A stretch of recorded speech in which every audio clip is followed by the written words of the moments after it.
locked in to the hottest station on the planet. Resistance is futile. The revolution has begun.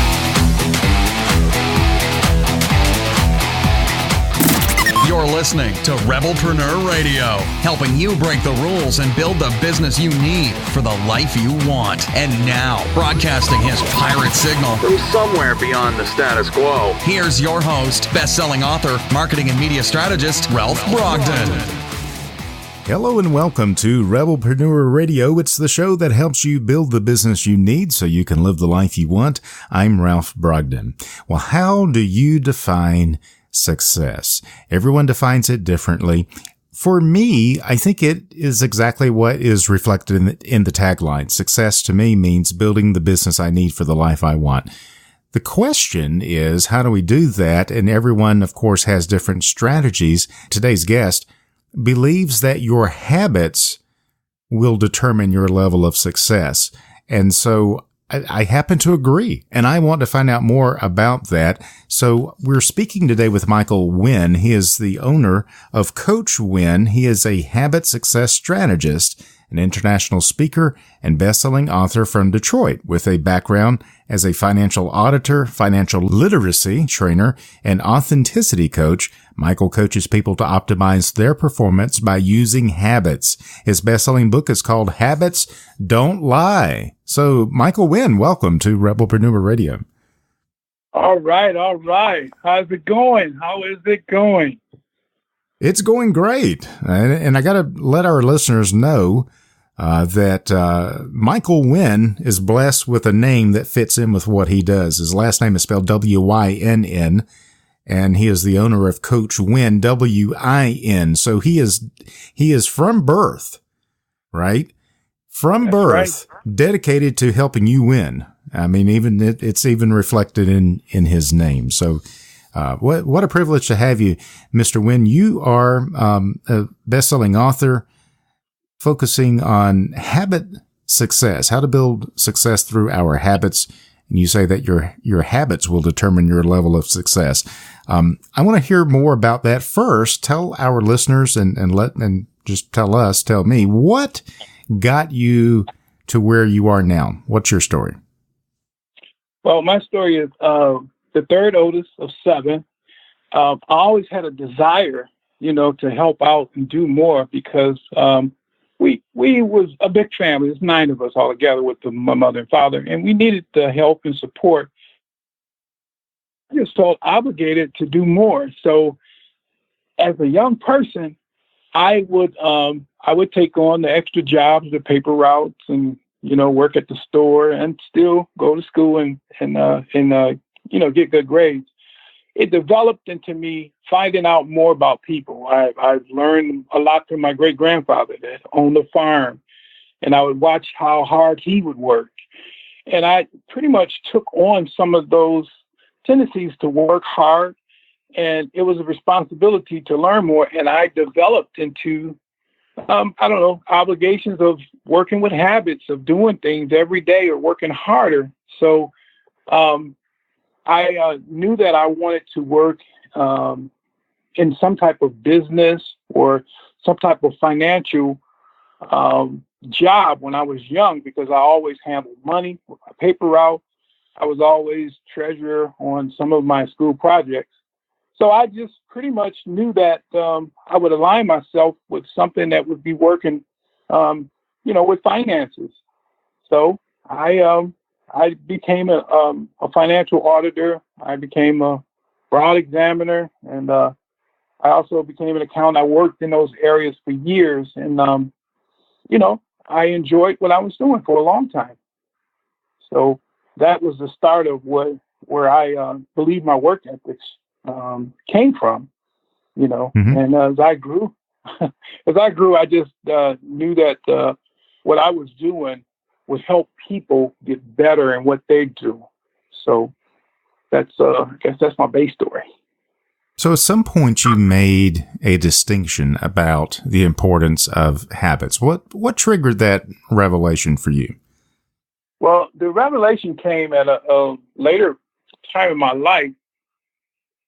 I took on so much that I would get ahead of myself of doing things. And I don't know, at some certain times I was told that I had to slow down. I was developing a disorder and didn't know about it. And when I got diagnosed with bipolar depression, I was determined not to stay on the medication that I was on or was prescribed at that time. So I had to work hard at finding a way to get off of it. And I didn't know. I had the psychiatrist who would keep, giving you the medication. But I worked with a counselor that the therapists take a deep dive into who you are and where you're going. And once you realize that my background was repetitive, doing the things that I do to get where I need, she mentioned, had I ever thought and sat down and really focused on the habits that I have now. And remarkably, I took a deep dive into myself and understood that I had to get off of this medication. And my book, Habits Don't Lie, actually focused on my getting off of this medication and having my breakthrough and overcoming depression and bipolar with just habits. I identified, just visualizing faith, being real, targeting success. I had to know my money at that time because even though I was in finances, I was having issue with money. I had to live health and I just win. I had to embrace my name. I had to just win and then think, repeat. So I really took that advice, and I've been free from medication for at least 16 years. I was diagnosed for about 23 years ago, and I'm just fortunate to have that life change by using habits. That's a powerful testimony. Yeah. And through the power of restructuring your habits. So what is a habit? How do you define a habit? I think we tend to recognize bad habits like smoking or drinking too much, driving too fast. It's easy to identify bad habits. What would be some good habits that we should begin to adopt? Well, first that's a good question because habits are lasting and effective. And once a habit form, you can take advantage. We take advantage of our creative thinking, and it's a good thing for habits that you don't have to think about how your individual actions take apart because it's routine, and your routine draws this energy. And I found that when I wanted to empower myself, I think of good habits like giving God thanks in the morning, taking time to pray and meditate because I wanted a good day. I had intentions. I had to move towards that. I had to change my morning from negative to positive by, eradicating the negative news being the first thing in my morning. I had to make a point to be happy and positive. That's a very important habit, isn't it? Get rid of that. Yeah. Yes, it is. Yeah. And just stay engaged, and don't compare myself with others. There's so many things to know. Bad habits are so easy to receive and they melt. But when it comes to those good habits, you have to put work towards it every day, paying attention to your body, and just be full of forgiveness and making your own environment of peace, So that's what I had to work towards, and that's what I work with people to let them know that it's more than just feeling bad about yourself. You have to create this mantra of feeling good, and that's a habit. It's a strong habit to have. So tell us a little bit more about, because your background is in financial services, but now you're more in personal development, working with people to help them create the success in life that they are wanting to optimize their performance by using habits. So who do you work with, and what do you do for them? Well, when I started, I recently retired. I still work as a contractor as far as a financial audit. I worked about 30 years with the state of Michigan, and I worked other various jobs. But the one thing that the obvious place that you can work with when you're an auditor, especially a financial auditor, is you engage habits, because you write people up for not doing the right thing. And when you come back the next year, if you're doing a routine audit and they they did the same wrong thing, then they have bad habits, of course, Yeah. So it's just working with people and identifying ways that they can get ahead of themselves. I took advantage of that in the area that I worked as a habit success coach, is to identify what is it that you want, where do you want to be, how you structure your program. You have those intentions and you set aside, if it's just 1 to 5 habits that you want to work on. If you want to start this business off right, you want to develop a mindset to how you're going to work this business. You're going to put aside the time, work towards your business plan, work towards your capital project or a package, work towards the things that's going to get you those clients, and stay focused on the time, the personal time that you need for yourself. More or less like being real, targeting success, and knowing how you have to work hard at following every day some habit that is going to get you closer to achieving your goals. So I sit down and I listen basically to allow them to speak to what they need to do. And they pretty much write their plan down just by talking about it, just by understanding and recognizing the habits or bad habits that they have that they need to turn into good habits, especially when they decide to make a life change in any direction, a small business, or they want a promotion, or they want to get married, or whatever it is. They have to sit and see and write and identify those areas themselves. Well, that makes sense, and I think most people would see the wisdom of that. The challenge is how do we what is holding us back? Why is it so hard, even when we know what it is that we want? What's the biggest challenge that you experience when you're working with people to get them to deny those bad habits and to create those good habits? Is there a common problem you see over and over? Yeah, the common problem is a lot of people don't have enough faith in their abilities. They have to first be strong and knowing this is what they want to do. And they have to identify when they move out of their good habits. They move into those bad habits. They have to identify. They have to almost embrace the bad habits to get through the good habits. They have to say, this is what I did, and I need to stop it. Just stop it. And it's something that we have to really be strong when it comes to, because I tell them that you don't have enough.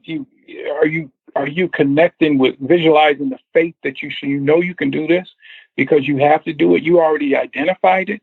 So you have to work hard at it. And that's one of the biggest things when people just quite honestly give up on what they need to do, because I tell them you identified it. You're doing it for a purpose in your life. So you need to do it. You need to get back on track. And, it takes time. Yeah. So once we've identified what it is that we want, and maybe we have identified, it sounds like there's got to be a couple of things. First, here's the things I need to stop doing, right? I need to quit these bad things.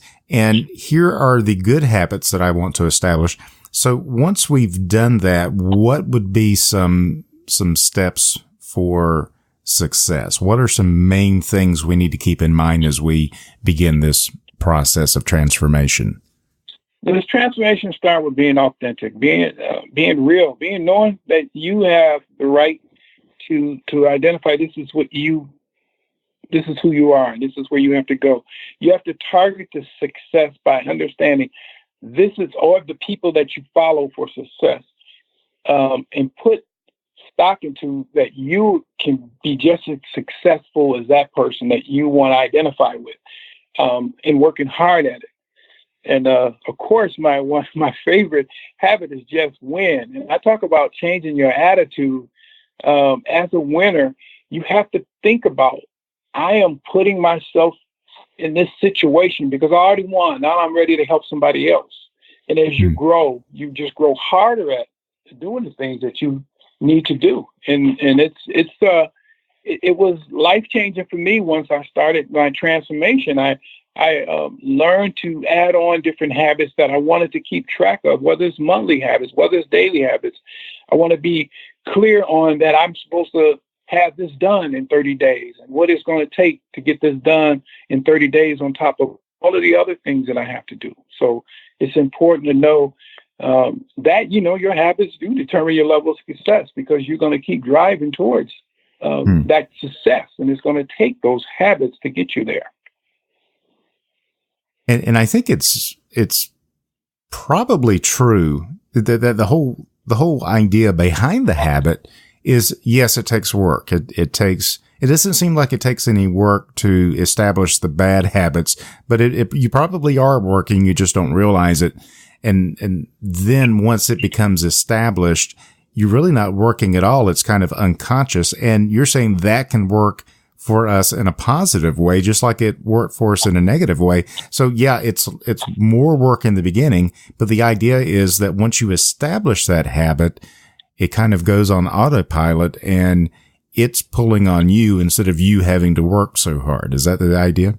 Oh, yes, that is so true. You got to influence something by moving towards that. Yes, absolutely. It pulls, because you know that when you set out to accomplish something and you wonder, especially if you have a timeline and you're not meeting that timeline, what is it? You have to get back on a course by just working harder at it. Working harder at it. Excellent. You are an author. You are a speaker and a keynote presenter, as well as a coach. So you've got a lot going on. What are you working on right now, Michael, that's got you really excited that you'd like to share with our listeners?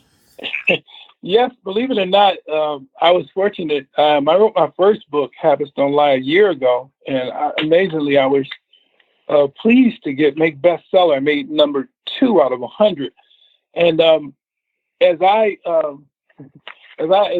celebrated that with going out, working with different people, lupus groups, and I was asked to speak at a number of places, corporations that had engagement groups. I was delightfully to know how Habits Don't Lie would help people just find off that this was where I was, and I got over my disorder by working with habits. But it was more to me because that I am not just a financial auditor, I'm also a financial literacy trainer. And I just pay attention to the way the world is going. And some of these kids that I mentor did not have a clue about finance. And I wrote a book called The Habit Effect that came out the 5th of September, actually just came out. And please, I got number 1 in 2 categories. Number 1 bestseller in the credit repair and number 1 bestseller in customer profiles. And my target audience was really high school students, college students, and those who want to start out in first-time business, because everyone is not going to go to college, so they have to have an understanding. The statistics were so alarming that Standards & Poor's and some of the other surveys that are ran about the percentage of adult Americans, 57% being financially illiterate, amongst 33% all over the world.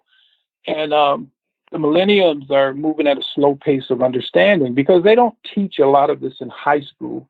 And, you got people that's going to college or military, and their first experience with writing a check, keeping finances is scary.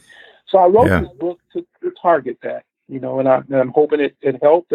I have got a few good reviews on it. So I'm just excited about that right now. Excellent. Where can our listeners go to find out more about that book and about the other things that you offer?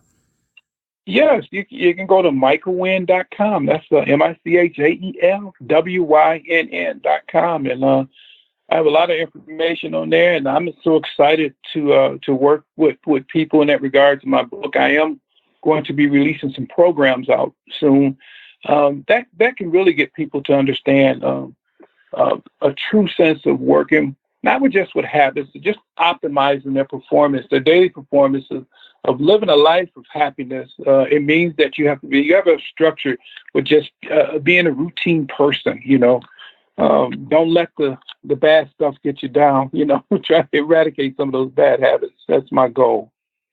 Absolutely. Well, I think your work is very important, and it's also making a difference in the world. And like you said, not everybody's going to go to college. I mean, that's just the reality. And you know what? Even the ones that do go are not taught, Exactly. I don't remember being taught anything about habits of success and, even good study habits. No one taught us how to do that.